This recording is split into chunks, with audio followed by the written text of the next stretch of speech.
When the calendar turns to August, football season is almost upon us.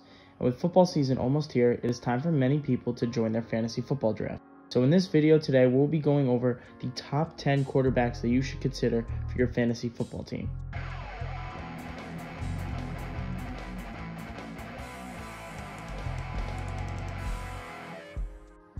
Now on every Tuesday and Thursday, we will be doing our top 10 positional rankings for fantasy football players.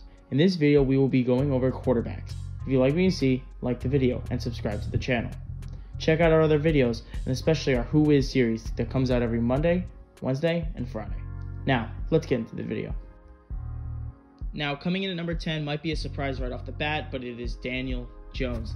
Daniel Jones is now second-year Giants quarterback at over 3,000 passing yards, 24 touchdowns, and almost 300 rushing yards. Now, he accompanied the rushing yards with 2 touchdowns, and he had 5 300-plus yard passing games. Now, the important thing to remember about Daniel Jones is he has a lot of upside. Now, a guy who was not a very popular pick showed great upside last year in certain scoring formats. Daniel Jones had over 30 points 2 or 3 times. Now, the problem is Jones did dip below 10 points 3 or 4 times. The question is, will Jones be able to build off last year with a new coach and a new coordinator? My prediction is yes. If you look what Dak Prescott got done last year with Jason Garrett, now Jason Garrett is the coordinator for the Giants, I think that Daniel Jones can have a very good season, and I think he can have a very productive season, and that's why he's number 10 on my list. Now, coming in at number 9 is Atlanta Falcon quarterback Matt Ryan. Now, let's be honest. Matt Ryan, every year in and year out, has about 4,400 yards, about 30 touchdowns, and a top 10 fantasy performance. It's just year in and year out. He does it every single year. Now, he may have lost Austin Hooper at the tight end position, but that's okay. He has Julio Jones, Calvin Ridley, and the Falcons just traded for Ravens tight end Hayden Hurst, a former first-round pick who shows a lot of speed and athleticism. They also now signed Todd Gurley in the backfield, and it seems like Matt Ryan has a full arsenal of weapons for him to go at again this year. Do I expect him to put up numbers like he did last year? No, I expect him to actually increase on his 4,400 yards and 26 touchdowns, given he only played about 15 games, and one of the games he was really unhealthy for. Now, coming in at number 8 is Drew Brees. Now, Drew Brees is number 8 because I don't see a lot of massive games from Drew Brees. Now, don't get me wrong, Drew Brees is a Hall of Famer.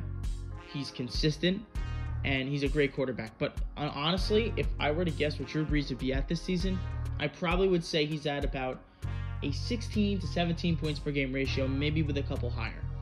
Now, he's above Matt Ryan because I do see more stability in his team, and he's above Daniel Jones because he is a more consistent player. But Drew Brees, for me, is not a top 7, top 6, top 5 guy because I don't see him reaching the ceiling that he used to. Coming in at number 7 is Tom Brady. Now, Tom Brady's number 7. A lot of people have him pretty high, but I think Tom Brady rounds out a certain tier, and I'll get to that in a second. So Tom Brady, he's got a new offense. Now he's in Tampa Bay now, and Tampa Bay has Chris Godwin, Mike Evans, O.J. Howard, Gronkowski. They have Ronald Jones, Sean McCoy, and Vaughn as the running back. I think they have a plethora of weapons that Brady can use. I don't know how good he will be, considering the best fantasy quarterbacks now kind of have a rushing aspect to their game. So for me, Brady is a good fantasy quarterback, not a great fantasy quarterback, and he rounds out that bottom tier. Now that bottom tier is not bottom tier of the league. That's bottom tier of the top 10 fantasy quarterbacks. So let me get some clarity into that. The top 10 fantasy quarterbacks, they're kind of broken up into 3 tiers. Supreme, Tier A, and Tier B. And now these guys are in Tier B. They're in Tier B because mostly they're pocket passers. Jones is the one with mobility, but they're pocket passers. They show good upside and a good floor, but their ceiling is not as high as some of these other guys. Brady, Brees, and Ryan don't have the rushing threat that the other quarterbacks do on this list. Now, do I like these guys? Yes. Where would I draft these guys? I personally would say I would not draft any of these guys until maybe around 10, 11. You might be able to snag Daniel Jones in 12, 13. A couple honorable mentions at the end of the list. Josh Allen. Josh Allen likes to siphon touchdowns away from his running back, so he's actually a pretty good quarterback to keep an eye on.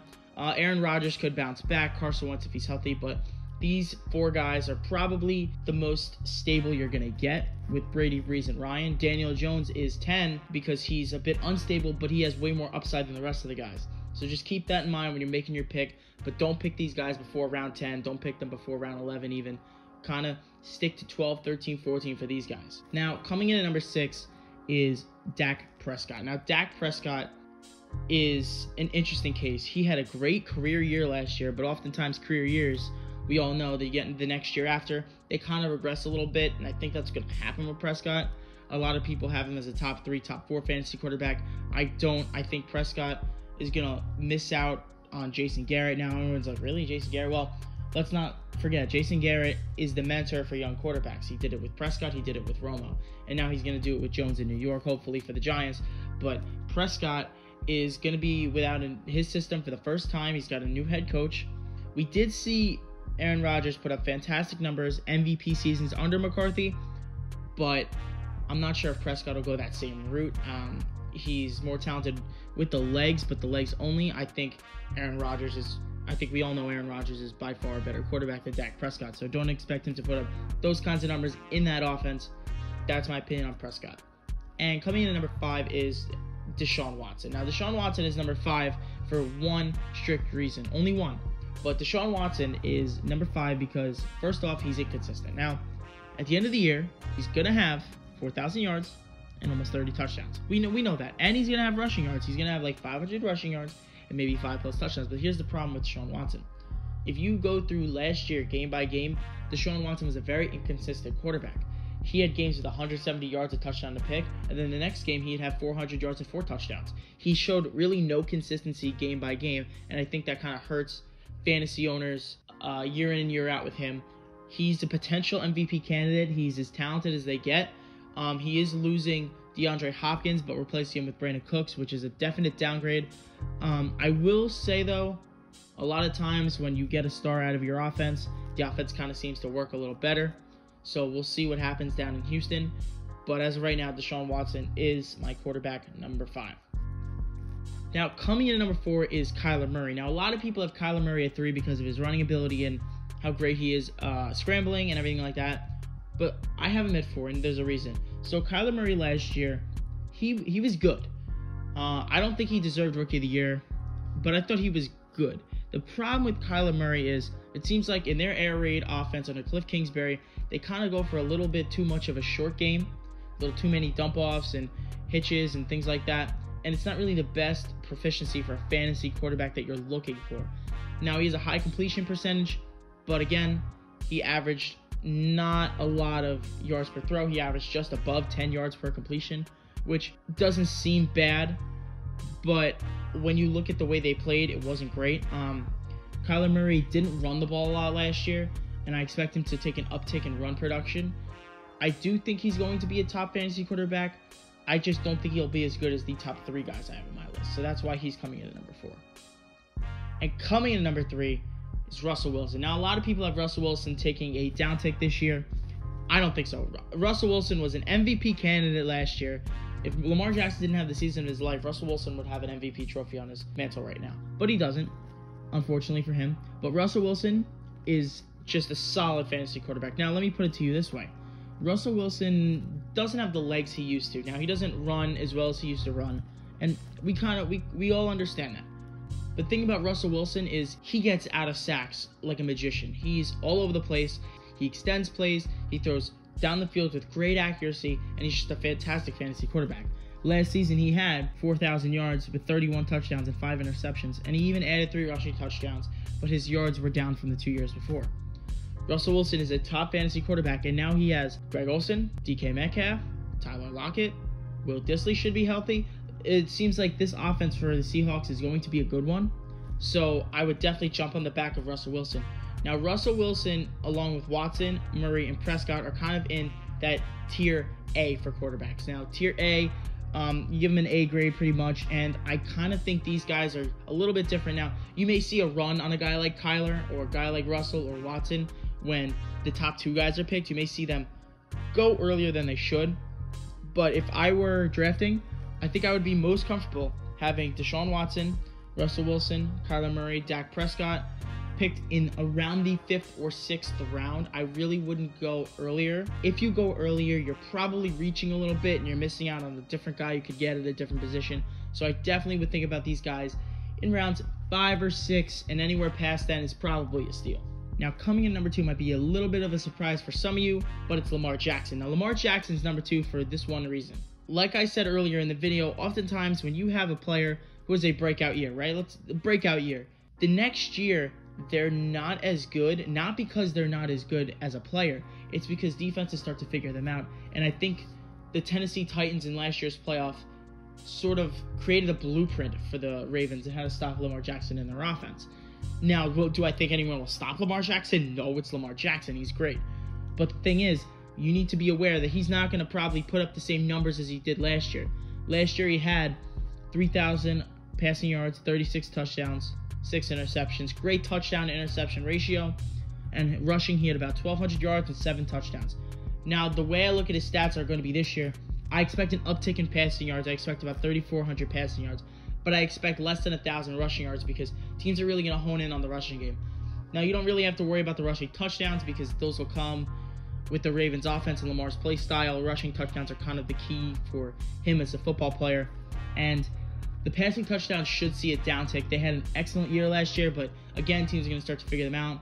I project him for around 25 to 28 touchdowns. I don't see him going any higher than that.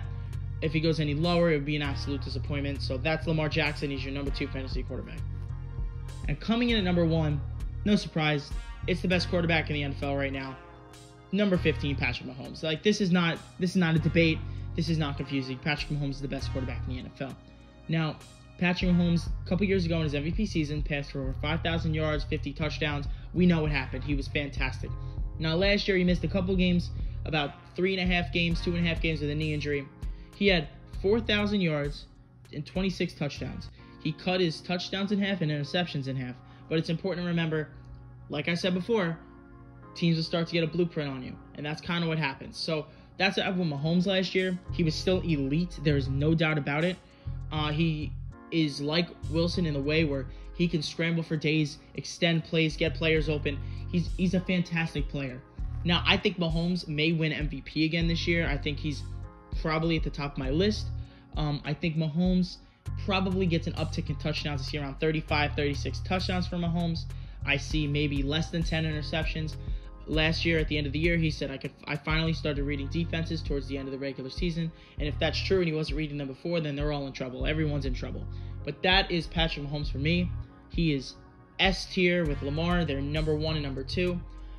So when I say S tier, again, that's the top tier quarterbacks, and I would draft them in round 3. If they're there in round 4, probably should take them right away. But a lot of the times, you're going to see teams that are going to fall short on some of their target guys, and they're going to pick them at the end of the 2nd round. Don't be that guy. Don't pick them at the end of the 2nd round. If you have mid to late 3rd round, they're safe picks. Pick them. They're in the S tier quarterbacks because you kind of can project them for about 30 points per game, even though you'll never project a quarterback for 30 points per game. They're guys who will hit 30 routinely, probably 8 or 9 weeks out of the year, which is fantastic. You're not going to see many duds with them, so Patrick Mahomes and Lamar are about as safe as you can get. But I will say you should feel most comfortable taking the tier A guys, which is Murray, Prescott, Watson, and Wilson, in about the 5th or 6th round. It's a high price to pay for these 2 quarterbacks. It depends what's on your roster. But if you have a great first 2 rounds, you have a star receiver, star running back, I would not hesitate to take one of these top 2 quarterbacks. So guys, if you like what you saw in the video, like the video, subscribe to the channel, check out our other videos going on this week. We got Who Is series Monday, Wednesday, Friday. We got a fantasy football video coming out for you Thursday. We're going to do running backs, so stay tuned. We're going to have more content coming each and every week. So thank you guys for watching,